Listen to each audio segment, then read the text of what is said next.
13억 인도인들이 한국 라면 열풍에 휩싸여 열광하던 상황 속에서 도저히 믿기 어려운 사건이 발생했습니다. 이치아오.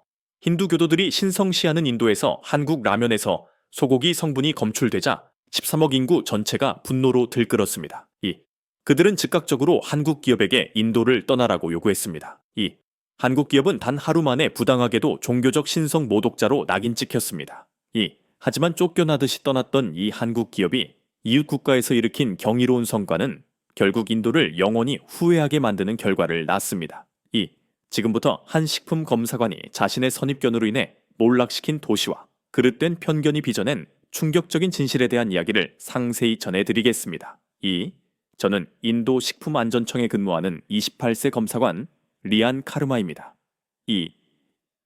2024년 3월 15일, 그날은 제 인생에서 가장 혼란스러웠던 날로 기억됩니다. 리안, 긴급 출동이야. 바라나시에서 대형 사고가 터졌어. 상사의 다급한 외침에 저는 곧바로 서류를 내던지고 몸을 일으켰습니다. 바라나시, 우리의 가장 신성한 도시에서 대체 무슨 일이 벌어진 것일까요? 헬기를 타고 바라나시에 도착했을 때 저는 충격적인 광경을 목격했습니다. 겐지스 강가에 수백 명의 순례자들이 쓰러져 있었고 구급차 사이렌 소리는 끊임없이 울려 퍼졌으며 의료진들은 분주하게 움직이고 있었습니다. 현장 책임자에게 상황을 묻자 그는 집단 식중독 같습니다. 순례객 200여 명이 동시에 쓰러졌는데 모두 동일한 음식을 섭취했다고 합니다. 라고 보고했습니다. 저는 곧바로 병원으로 향했고 응급실은 고통스러운 신음소리를 내는 환자들로 가득했습니다. 한 노인이 저를 붙잡고는 흐느끼며 말했습니다. 그 라면, 한국 라면에서 소고기 냄새가 났어요. 소고기라는 단어를 듣는 순간 제 심장이 멈추는 듯 했습니다. 힌두교도에게 소는 신성한 동물이기에 소고기를 섭취한다는 것은 상상조차 할 수 없는 신성 모독입니다. 어떤 라면을 드셨는지 묻자 노인은 빨간 봉지에 신라면이라고 적혀 있었어요. 아이들이 맛있다고 해서 라고 대답했습니다. 저는 즉시 현장 조사팀을 구성했고 이 순례자들이 머물던 숙소를 수색하자 붉은색 포장지의 신라면 봉지들이 대량으로 쏟아져 나왔습니다. 이는 농심이라는 한국 회사의 제품이었습니다. 샘플을 수집하여 즉시 분석에 착수했고 저는 시험실로 돌아와 밤새 분석 결과를 기다렸습니다. 다음날 아침 충격적인 보고서가 제 손에 들려왔습니다. 리안 선생님, 정말로 소고기 성분이 검출되었습니다. 순간 머릿속이 새하얘졌습니다. 어떻게 이런 일이? 한국 회사가 인도인의 종교적 신념을 이토록 무참히 짓밟다니. 언론은 이 사건을 즉각적으로 대서특필했습니다. 한국 라면에서 소고기 검출, 신성 모독 논란. 소셜미디어는 분노한 댓글들로 넘쳐났습니다. 한국 놈들이 우리를 조롱하는 것이다. 농심은 당장 인도에서 나가라. 이건 종교 전쟁이다. TV의 모든 채널에서 이 사건을 다루고 있었고 유명 종교 지도자 판디트 고팔이 카메라 앞에서 격렬하게 연설했습니다. 그는 이것은 단순한 실수가 아닙니다. 의도적인 모독입니다. 우리의 신성한 믿음을 더럽힌 자들을 결코 용서할 수 없습니다. 라고 외쳤습니다.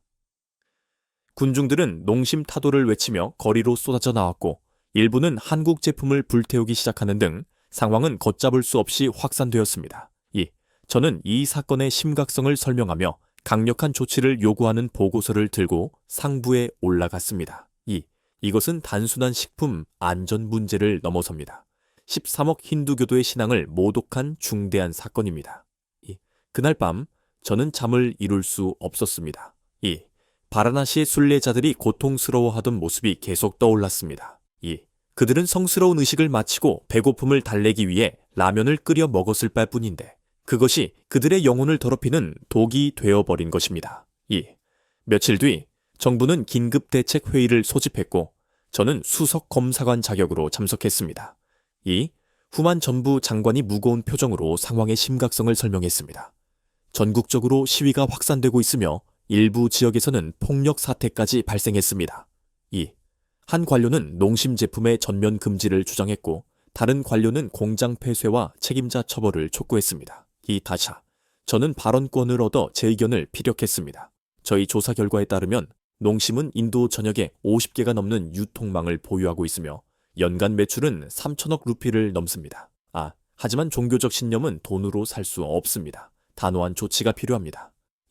모두가 제 말에 고개를 끄덕였고 그렇게 농심의 운명은 결정되었습니다. 그러나 그때 저는 깨닫지 못했습니다. 제가 얼마나 큰 실수를 저지르고 있는지를 말입니다. 회의가 끝나고 집으로 돌아오는 차 안에서 저는 7년 전의 그날을 떠올렸습니다.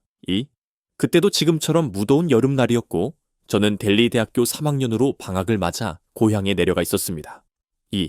할머니께서는 제가 오기만을 손꼽아 기다리셨습니다. 우리 리한이가 왔구나. 도시에서 공부하느라 많이 힘들었지. 할머니의 따뜻한 손길이 제 머리를 쓰다듬었습니다. 부모님이 일찍 돌아가신 후 저를 키워주신 유일한 가족이셨기에 할머니는 저에게 어머니와 같은 존재였습니다. 저는 신이 나서 빨간 봉지에 한국 라면을 꺼냈습니다. 할머니, 제가 도시에서 인기 많다는 음식 가져왔어요. 신라면이라고 적혀 있었는데 친구들이 정말 맛있다고 하더라고요. 그때는 이 라면이 인도에 막 들어온 초창기였습니다. 할머니는 우리 손자가 신기한 걸 가져왔네. 할머니도 한번 먹어볼까? 라며 좋아하셨습니다. 저는 정성껏 라면을 끓였고 매콤한 냄새가 부엌에 가득 찼습니다. 할머니와 마주 앉아 뜨거운 라면을 함께 먹었고 할머니는 아이고 맵긴 하지만 맛있구나 라며 환하게 웃으셨습니다. 그런데 식사를 마친 지 얼마 지나지 않아 할머니께서 배를 움켜쥐고 신음하기 시작하셨습니다. 리안아, 배가 너무 아프다. 처음에는 단순히 매운 음식을 잘 못 드셔서 그런 줄로만 알았습니다. 하지만 할머니의 얼굴은 점점 창백해졌고 급기야 의식을 잃으셨습니다. 저는 황급히 구급차를 불렀고 병원으로 가는 내내 할머니의 차가운 손을 꼭 잡고 있었습니다. 응급실에서 의사 닥터 프라카시가 나와 물었습니다. 환자분이 뭘 드셨습니까? 밀치. 저는 한국 라면을 먹었다고 대답했고 의사의 표정이 굳어졌습니다. 최근 비슷한 환자가 여러 명 왔습니다. 모두 같은 라면을 먹었다고 하더군요. 급성 식중독 증상인데 성분을 분석해봐야 알 것 같습니다. 그날 밤은 제 인생에서 가장 길었습니다. 할머니는 중환자실에서 산소호흡기에 의존한 채 누워 계셨고 의식은 돌아오지 않았습니다. 다음날 아침 닥터 프라카시가 저를 불렀습니다. 환자분이 드신 음식에서 문제가 발견되었습니다. 정확한 원인은 더 조사해야겠지만 일단 집중 치료가 필요합니다. 할머니는 사흘 만에 겨우 의식을 되찾으셨지만 이전과는 완전히 달라지셨습니다. 할머니는 리아나, 할머니가 더러운 걸 먹었구나 라고 말씀하셨고 저는 아니에요, 할머니. 제가 잘못했어요. 제가 몰랐어요. 라고 자책했습니다. 그 후 할머니는 음식을 제대로 드시지 못하셨고 몸도 마음도 병들어 가셨습니다. 석 달 후 할머니는 내가 평생 지켜온 것을 잃었다는 말을 마지막으로 눈을 감으셨습니다. 장례식장에서 저는 굳게 맹세했습니다. 다시는 검증되지 않은 외국 음식이 우리 가족을 해치지 못하게 하겠다. 그것이 할머니께 드릴 수 있는 마지막 약속이다 라고 생각했습니다. 그래서 저는 식품공학을 전공하고 식품안전청에 들어갔습니다. 한국 제품이 들어올 때마다 유독 까다롭게 검사했고 작은 문제라도 발견하면 즉시 보고했습니다. 동료들은 저에게 리한, 왜 한국 제품에만 그렇게 엄격해? 라고 물었지만 저는 늘 우리나라 사람들을 지켜야 하니까요 라고 답했습니다. 하지만 진실은 달랐습니다. 저는 할머니를 잃은 깊은 아픔을 잊을 수 없었기 때문입니다.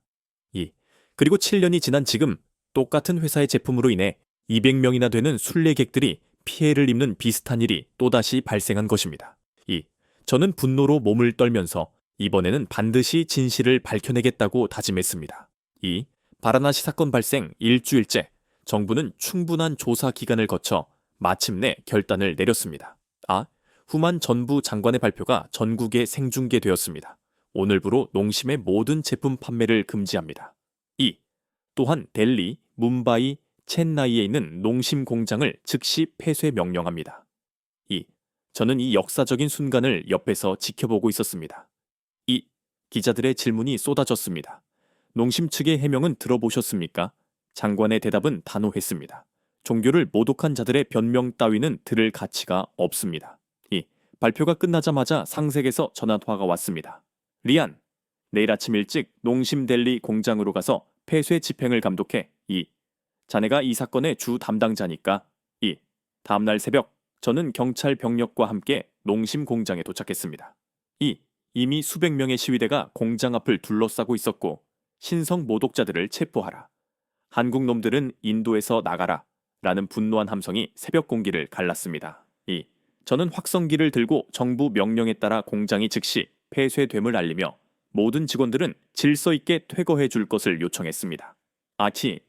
공장 문이 열리고 직원들이 나오기 시작했는데 놀랍게도 그중 절반 이상이 인도인이었고 그들의 얼굴에는 당황과 슬픔이 가득했습니다. 한 중년 여성이 저에게 다가와 울먹였습니다. 저는 여기서 10년째 일하고 있어요. 우리가 무슨 잘못을 했나요? 우리는 그저 라면을 만들었을 뿐인데. 저는 차갑게 대답했습니다. 당신들이 만든 라면에 소고기가 들어있었습니다. 그것으로 충분합니다. 그녀는 눈물을 흘리며 돌아섰습니다. 그때 정장을 입은 한국인 남성 농심인도 법인장 김태준 씨가 나타났습니다. 그는 침착한 목소리로 저는 농심인도 법인장 김태준입니다. 정부 명령을 수용하고 평화롭게 철수하겠습니다. 라고 말했습니다. 그는 분노하거나 항의하는 기색이 전혀 없었습니다. 하지만 한 가지만 말씀드리고 싶습니다. 저희는 단 한 번도 의도적으로 종교를 모독한 적이 없습니다. 이번 사건에 대해 깊이 유감스럽게 생각합니다. 시위대 사이에서 거짓말 마, 살인자라는 야유가 터져 나왔지만 김 법인장은 끝까지 침착함을 잃지 않았습니다. 그는 직원들과 함께 질서정연하게 공장을 떠났습니다. 오후가 되자 판디트 코팔이 수천 명의 추종자들과 함께 나타나 공장 앞에서 대규모 집회를 열었습니다. 그는 오늘은 정의가 승리한 날입니다. 우리의 신성한 믿음을 지켜낸 날입니다. 라고 외쳤고 군중들은 환호했습니다. 그의 연설을 들으며 저는 우리의 신념을 지켜냈다는 뿌듯함을 느꼈습니다. 그날 저녁 뉴스는 온통 농심 공장 폐쇄 소식으로 가득했습니다. 오늘 정부의 단호한 조치로 종교 모독 기업이 심판을 받았습니다. 시민들은 정부 결정을 적극 지지하고 있습니다. 저는 뉴스를 보며 만족스러운 미소를 지었습니다. 그런데 뉴스 말미에 흥미로운 소식이 하나 더 있었습니다. 한편 중국의 대형 식품 기업 리홍그룹이 인도 시장 진출을 선언했습니다. 그들은 인도의 문화와 종교를 철저히 존중하는 제품을 만들겠다고 약속했습니다. 리홍그룹에는 어디선가 들어본 이름이었지만 당시에는 별로 신경 쓰지 않았습니다. 피곤함에 쓰러지듯 잠든 새벽, 이상한 꿈을 꾸었습니다. 할머니가 슬픈 얼굴로 저를 바라보시며 리하나, 너가 진실을 봐야 한다고 말씀하셨습니다. 공장 폐쇄 명령이 내려진 지 사흘 후 농심은 공식 기자회견을 열었고 저는 정부 대표로 참석했습니다. 김태준 법인장은 깊이 고개를 숙이며 먼저 이번 사건으로 고통받으신 모든 분들께 진심으로 사과드립니다. 라고 말했습니다. 그는 농심이 정부의 결정을 전적으로 수용하며 인도에서 완전히 철수하기로 결정했다고 발표범했습니다. 완전 철수라는 예상보다 빠른 결정에 좌중은 술렁였습니다. 소고기 성분에 대한 해명을 요구하는 기자의 질문에 그는 저희가 인도에서 생산하는 모든 제품은 채식 전용 라인에서 만들어집니다. 이번 사건은 저희도 파악 중입니다. 라고 답했습니다. 누군가 조작했다는 말이냐는 날카로운 질문에 김 법인장은 잠시 침묵하다가 추측은 하지 않겠습니다. 다만 저희는 15년간 단 한 번도 이런 일이 없었습니다. 라고 대답했습니다. 한 기자는 도발적으로 한국으로 돌아가서 인도를 비난할 계획입니까? 라고 물었고 김 법인장은 미소를 지으며 말했습니다. 인도는 저희에게 많은 것을 가르쳐준 스승 같은 나라입니다. 향신료의 깊은 맛, 다양성의 아름다움, 그리고 겸손함까지요. 비난이 아닌 감사의 마음만 가지고 떠납니다. 억울함을 토로하거나 분노할 줄 알았던 저는 당황했습니다. 인도 직원들의 처우에 대한 질문에는 3,000명의 직원 모두에게 1년치 급여를 퇴직금으로 지급할 것입니다. 또한 재취업을 위한 추천서도 제공하겠습니다. 라는 법적 의무보다 훨씬 후한 조건을 제시했습니다. 기자회견이 끝나고 그가 퇴장하려 할 때 갑자기 농심인도 직원들이 들이닥쳤습니다. 직원들은 울먹이며 사장님, 가지 마세요. 우리가 무슨 잘못을 했다고 이렇게 되는 겁니까? 라고 호소했습니다. 그중 한 젊은 여성은 마이크를 잡고 말했습니다. 저는 달리트 출신입니다. 어느 회사도 저를 받아주지 않았지만 농심은 제 능력만 보고 채용해 주었어요. 이런 회사가 또 어디 있겠습니까? 청중 사이에서 작은 동요가 이렇습니다. 달리트, 즉 불가 촉천민 출신이 대기업에서 일한다는 것은 매우 드문 일이었기 때문입니다. 김 법인장은 직원들을 한 명 한 명 안아주며 위로했습니다. 여러분은 잘못한 게 없어요. 이건 제 부족함 때문입니다. 다른 좋은 곳에서 더 나은 미래를 만들어 가세요. 그 광경을 지켜보던 저는 가해자와 피해자의 모습이 뒤바뀐 듯한 묘한 기분을 느꼈습니다. 다음 날부터 농심의 철수 작업이 시작되었고 저는 감독관으로 매일 현장을 방문했습니다. 놀랍게도 그들은 공장 설비를 지역 중소기업들에게 무상으로 기증했습니다. 수십억 루피 가치의 최신 설비들이었습니다. 제가 이유를 묻자 담당 직원은 이 설비들이 인도에 남아 좋은 제품을 만드는 데 쓰이기를 바라기 때문입니다. 라고 대답했습니다. 일주일 후 농심의 마지막 컨테이너가 항구를 떠났고 저는 안도하며 드디어 끝났구나 라고 생각했습니다. 하지만 집으로 돌아오는 길에 동네 슈퍼마켓 앞에 긴 줄이 서 있는 이상한 광경을 목격했습니다. 지나가던 사람에게 묻자 신라면 마지막 재고를 판대요. 이제 못 먹게 되니까 다들 사재기하러 왔죠. 라고 했습니다. 소고기가 들어있다는 라면을 사재기하다니 저는 어이가 없었습니다. 하지만 이것은 시작에 불과했습니다. 농심이 철수한 지 일주일 후 사무실에서 보고서를 작성하고 있는데 동료 사일이 헐레벌떡 뛰어 들어왔습니다. 리한, 이거 봐. 믿을 수가 없어. 사일이 내민 스마트폰 화면에는 신라면 암시장 가격 10배 폭등, 프리미엄부터도 품귀 현상이라는 충격적인 기사가 떠 있었습니다. 저는 어리둥절했습니다. 사람들이 신라면을 구하려고 난리래 정부가 금지했는데도 몰래 사고 판다는 거야. 저는 즉시 현장 조사를 나갔습니다. 델리의 한 재래시장 골목, 평소에는 한산했을 곳에 사람들이 북적였습니다. 상인과 손님들은 있어요? 신라면 있냐고요? 쉿! 목소리 낮춰.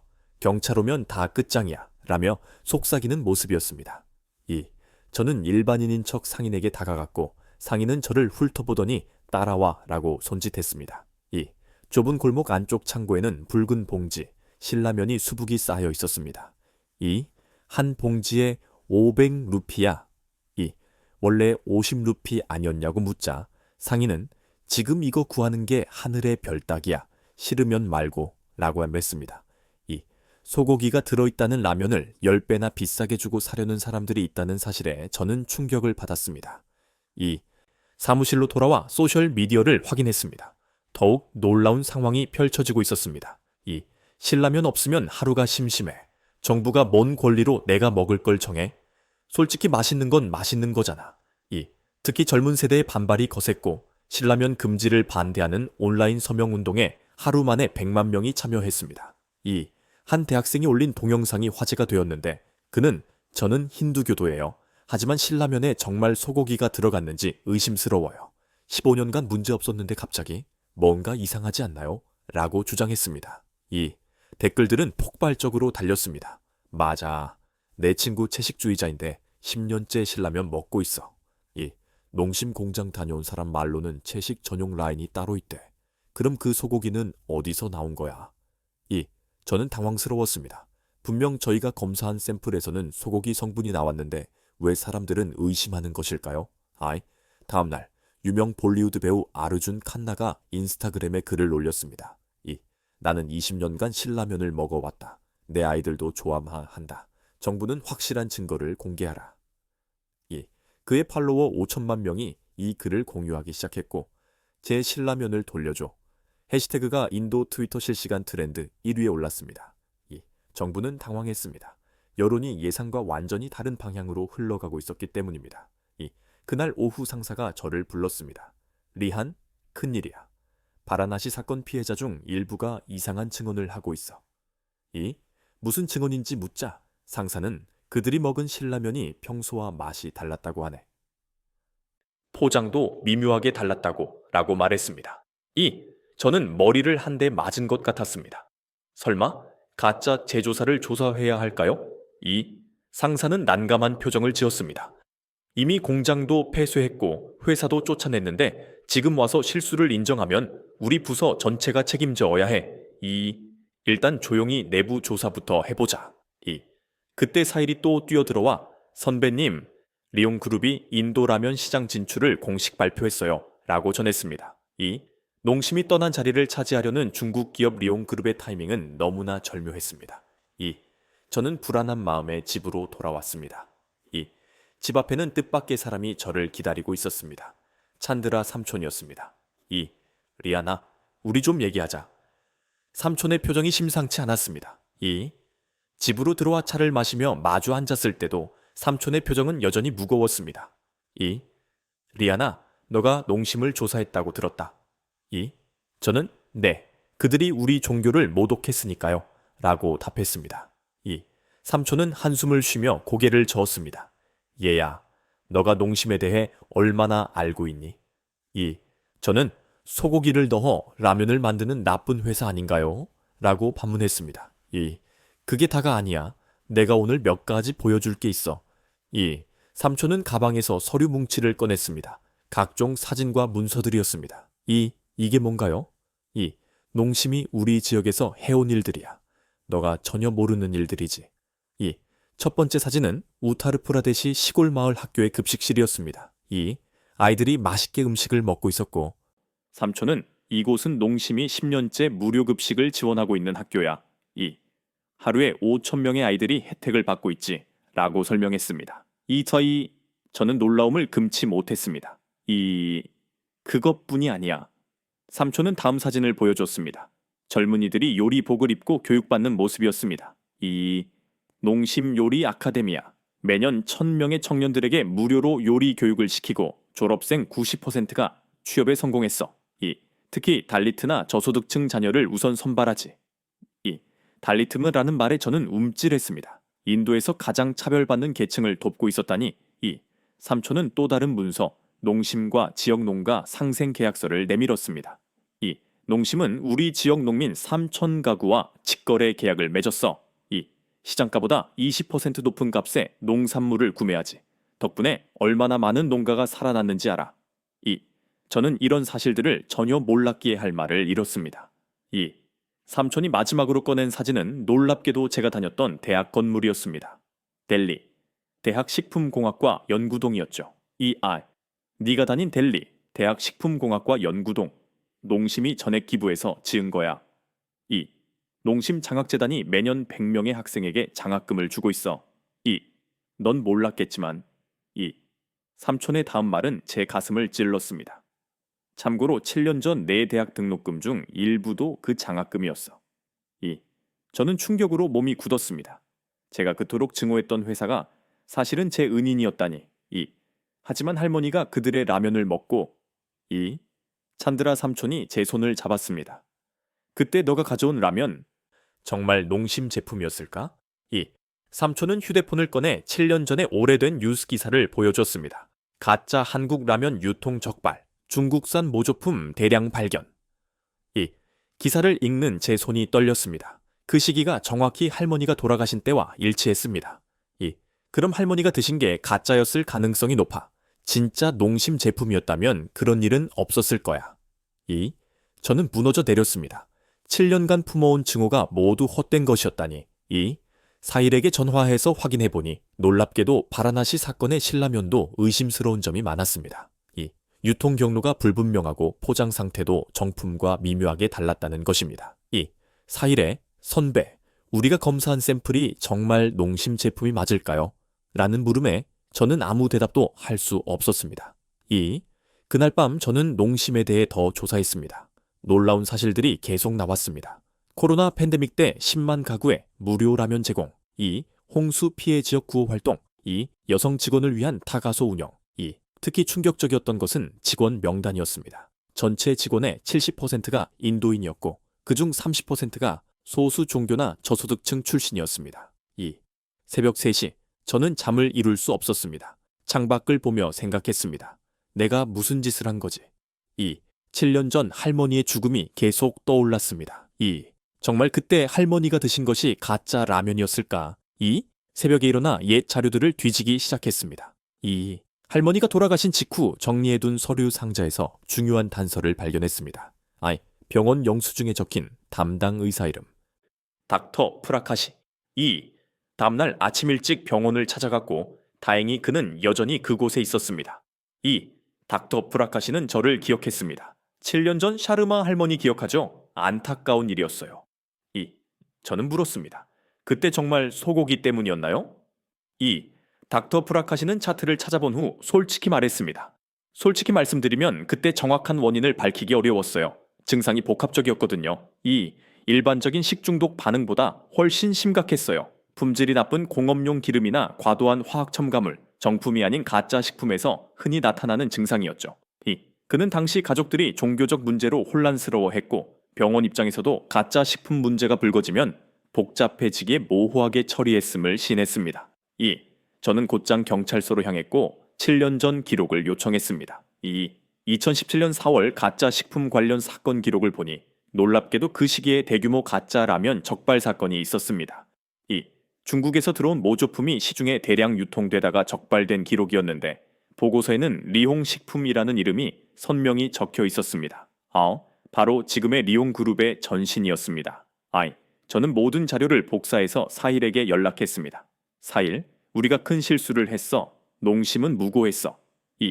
사무실에서 모든 증거를 본 사일은 충격을 받았고 우리는 바라나시 사건도 리홍이 배후에 있을 가능성이 크다고 판단했습니다. 우리는 극비리의 추가 조사를 시작했고 바라나시에서 압수한 가짜 신라면의 유통 경로를 추적했습니다.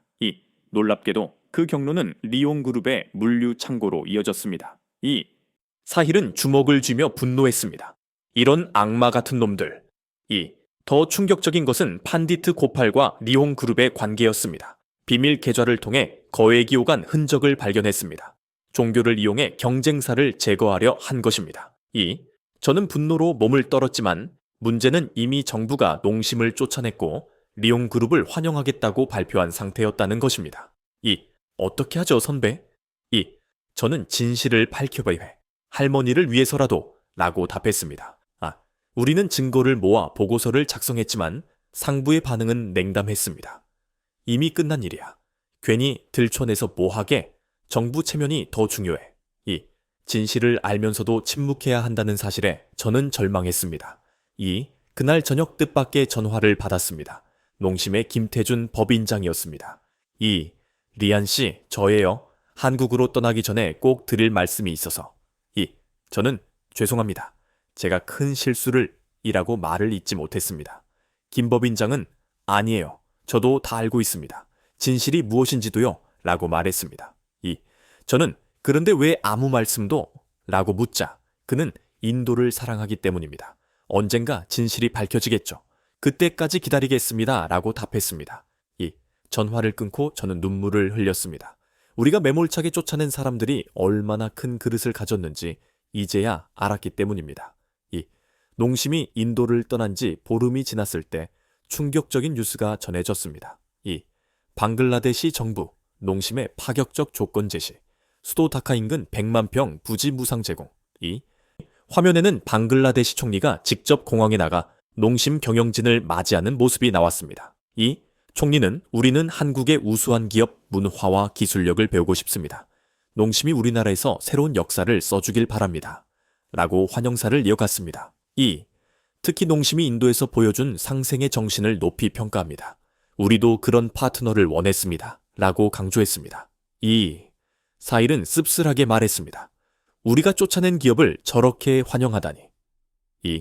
방글라데시 정부의 조건은 더욱 놀라웠습니다. 10년간 법인세 면제, 공장 건설 비용 전폭 지원, 전용 도로와 철도 건설까지 거의 국빈 대접 수준이었습니다. 김태준 법인장은 답사에서 방글라데시 국민 여러분께 실망시키지 않겠습니다. 현지 농산물을 적극 활용하고 현지인 고용을 최우선으로 하겠습니다. 라고 약속했습니다. 그리고 놀라운 발표를 했습니다. 첫 3년간 수익의 50%를 방글라데시 교육사업에 재투자하겠습니다. 방글라데시 국민들은 열광했고 소셜미디어는 환영 메시지로 가득 찼습니다. 일주일 후 더욱 충격적인 소식이 전해졌습니다. 농심 방글라데시, 아시아 최대 규모 라면 공장 건설 확정, 초기 투자금 10억 달러. 10억 달러는 인도에서의 투자 규모보다 훨씬 컸습니다. 이 방글라데시 경제 전문가는 이번 투자로 직접 고용만 5천 명, 간접 고용 포함하면 5만 명의 일자리가 생깁니다. 이 방글라데시 식품 산업의 게임 체인저가 될 겁니다. 라고 분석했습니다. 그때 찬드라 삼촌에게서 전화가 왔습니다. 리아나, 큰일이야. 방글라데시 농민들이 우리보다 비싼 값에 농산물을 팔게 됐대. 농심이 방글라데시 농가들과 직거래 계약을 맺었는데 우리가 받던 것보다 30%나 높은 가격이었습니다. 우리는 놓친 기회를 이웃나라가 가져간 것입니다. 예세차. 며칠 후 다카를 방문한 기자의 르포 기사가 신문에 실렸습니다. 다카 시민들의 얼굴에는 희망이 가득했고 농심 공장 건설 현장 주변은 이미 땅값이 2배로 뛰었으며 소상공인들은 특수를 기대하고 있었습니다. 반면 농심이 떠난 인도의 델리 공장 지역은 일순간 적막했습니다. 일자리가 사라졌어요. 이제 어떻게 살아야 할지. 실직한 인도 노동자의 한탄이 가슴을 아프게 했습니다. 가장 충격적인 사실은 따로 있었습니다. 농심이 방글라데시에서 첫 제품으로 내놓을 라면의 이름이 프렌드십 누들, 프렌십 누들이었다는 것입니다.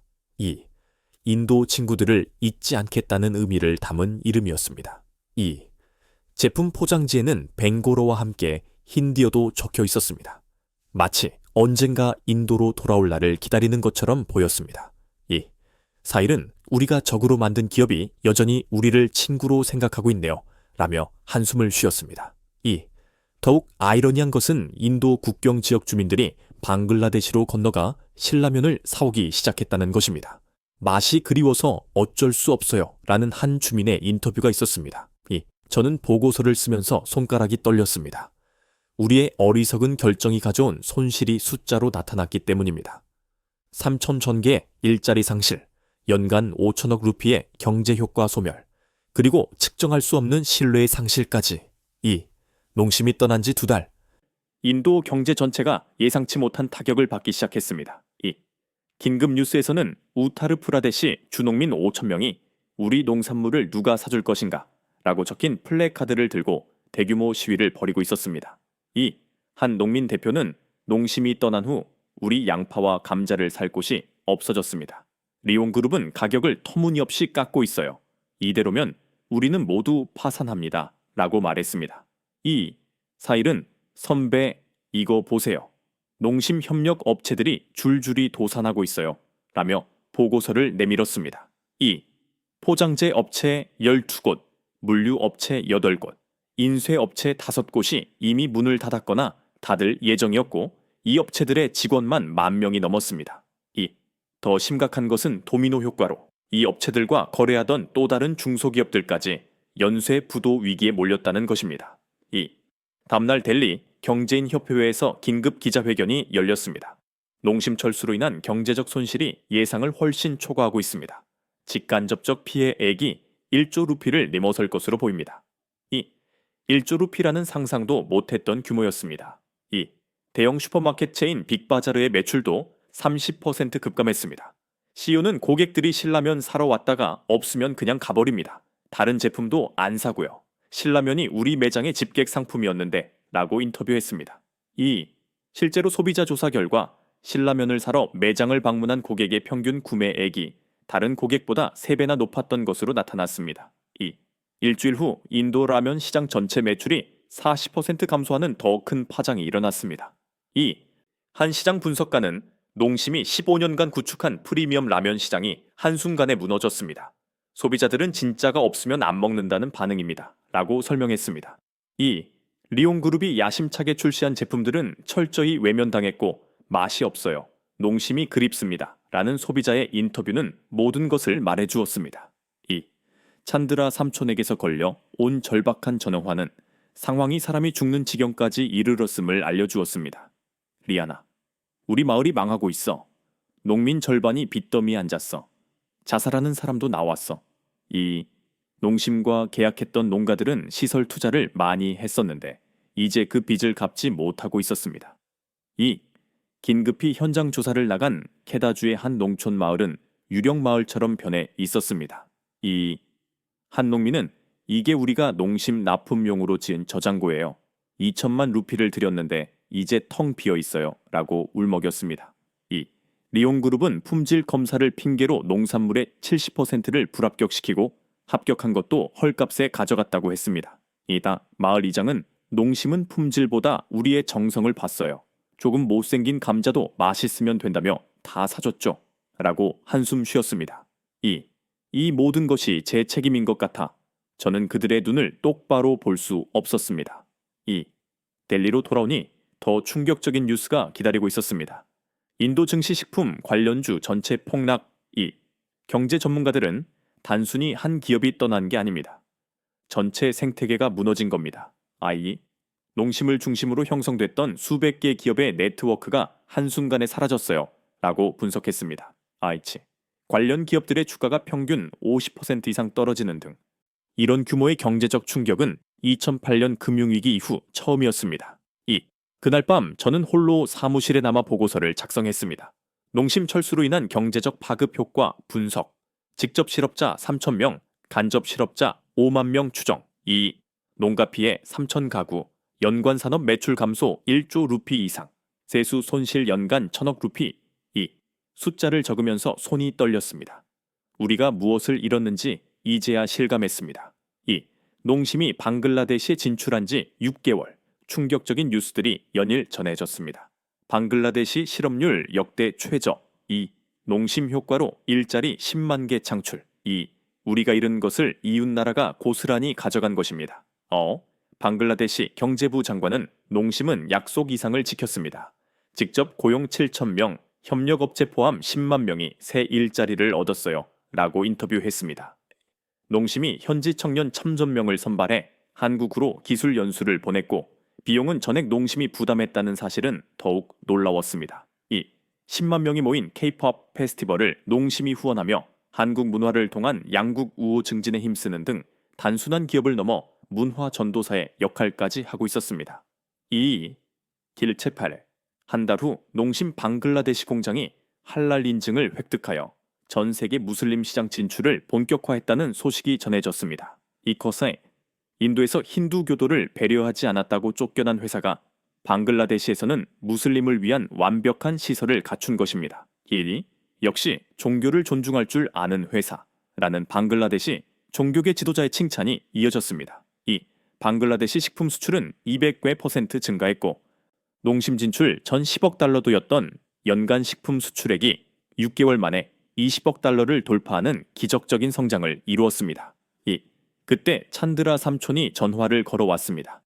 리아나, 우리 마을 청년들이 방글라데시로 일하러 간대.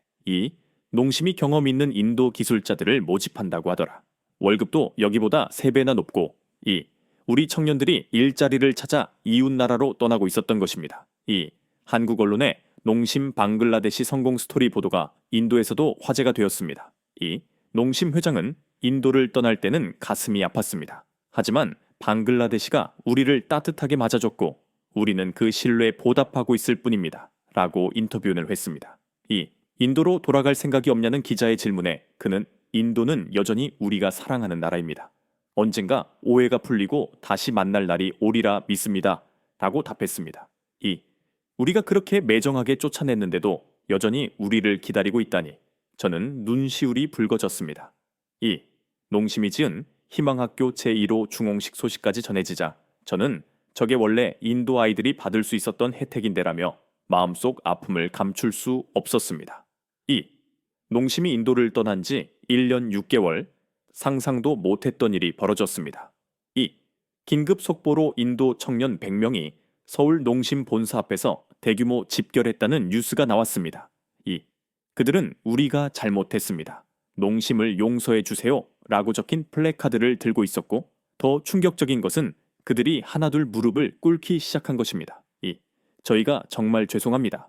농심은 아무 잘못이 없었습니다. 25살 대학원생 아르나브는 아버지가 농심 협력업체에서 일하다 회사가 망해 우울증에 걸린 사연을 이야기하며 자신들이 얼마나 큰 실수를 했는지 깨달았다고 했습니다. 19기 차카이시. 다른 청년들도 가짜뉴스에 속아 좋은 기업을 쫓아냈음을 후회했습니다. 그들은 서울 한복판에서 전통 방식의 사죄의식까지 행했습니다. 제발 인도로 돌아와 주세요. 우리가 다시는 이런 실수를 하지 않을게요. 2. 잠시 후 농심 회장이 직접 나왔습니다. 2. 그는 백발의 노신사로 청년들을 하나하나 일으켜 세우며 젊은이들 일어나게 무릎 꿇을 일이 아니네 라고 말했습니다. 이모. 회장은 그들의 어깨를 두드리며 과거는 과거일 뿐이네. 자네들이 이렇게 멀리까지 와준 것만으로도 고맙네 라고 부드럽게 미소 지었습니다. 이토이. 청년들의 간절한 질문에 회장은 시간이 모든 것을 해결해 줄 거야. 중요한 건 서로를 이해하려는 마음이지 라고 답했습니다. 이사뒤 직원들은 청년들을 회사 구내식당으로 안내했고 메뉴는 당연히 신라면이었습니다. 우와, 이 맛이야. 진짜 신라면. 청년들은 눈물을 흘리며 1년 넘게 그리워했던 그 맛을 음미했습니다. 회장은 여러분의 마음은 잘 받았습니다. 하지만 사과할 일은 없어요. 오해는 누구에게나 있을 수 있으니까. 저희 때문에 농심은 방글라데시에서 새로운 친구들을 만났습니다. 그것도 하나의 인연이죠 라고 말했습니다. 마지막으로 회장은 돌아가서 진실을 전해주세요. 서로 다른 문화와 종교를 가졌어도 존중하면 함께 살 수 있다고 부탁했습니다. 21일 이 광경은 한국과 인도 양국에 생중계되었고 인도에서는 여론이 완전히 뒤집혔습니다. 우리가 속았다. 농심은 무고했어. 정부는 사과하고 농심을 다시 초청해야 해. 반디트 코팔과 리옹의 음모가 드러나자 반디트 코팔은 구속되었습니다. 23. 저 역시 그 광경을 보며 결심했습니다. 나도 직접 가서 사과해야겠다. 아이샤. 다음날 저는 사직서를 제출했습니다. 이 상사는 만류했지만 저는 제가 저지른 잘못을 바로잡아야 합니다. 더는 여기 있을 수 없어요. 라고 말했습니다. 일주일 후 저는 서울행 비행기에 올랐습니다. 농심 본사를 찾아가 접수처에서 망설이다. 인도에서 온 리안 카르마입니다. 김태준 전 인도 법인장님을 뵐 수 있을까요? 라고 말했습니다. 30분 후 회의실에서 김 법인장을 만났고 1년 반 만에 재회였습니다.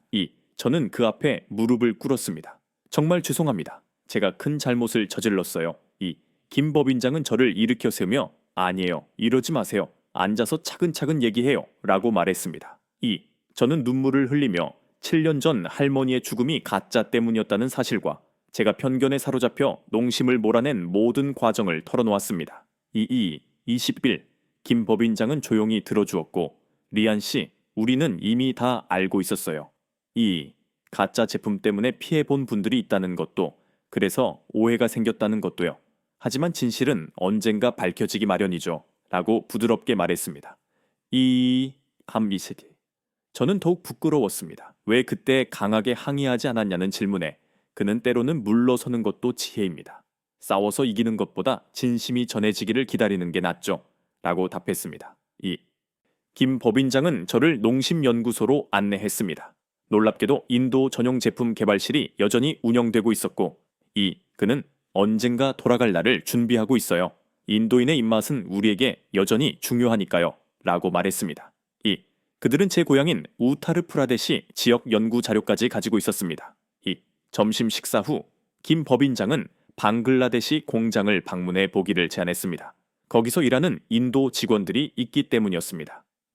일주일 후 저는 방글라데시 다케에 있었고 공장 규모에 압도당했습니다. 인도 공장보다 3배는 커 보였습니다. 그곳에서 고향 후배 자이를 만났습니다. 자이, 너가 여기 있었구나. 자이는 네, 농심에서 일하고 있어요. 인도에서보다 대우도 좋고 일도 재미있어요. 라고 말했습니다. 공장에는 200명이나 되는 인도 직원들이 있었고 그들은 우리 모두 농심이 인도로 돌아오길 바라고 있어요. 그때까지 여기서 열심히 배우고 있죠. 라고 했습니다.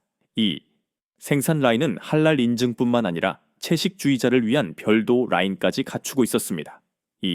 서울로 돌아온 저는 사과하는 것만으로는 부족하다고 생각했고 김 법인장에게 제가 한국에서 할 수 있는 일이 있는지 물었습니다. 그는 한국문화원에서 인도 전문가를 찾고 있다고 알려주었습니다. 그렇게 저는 한국에 머물며 두 나라의 오해를 풀고 다리를 놓는 일을 시작했습니다.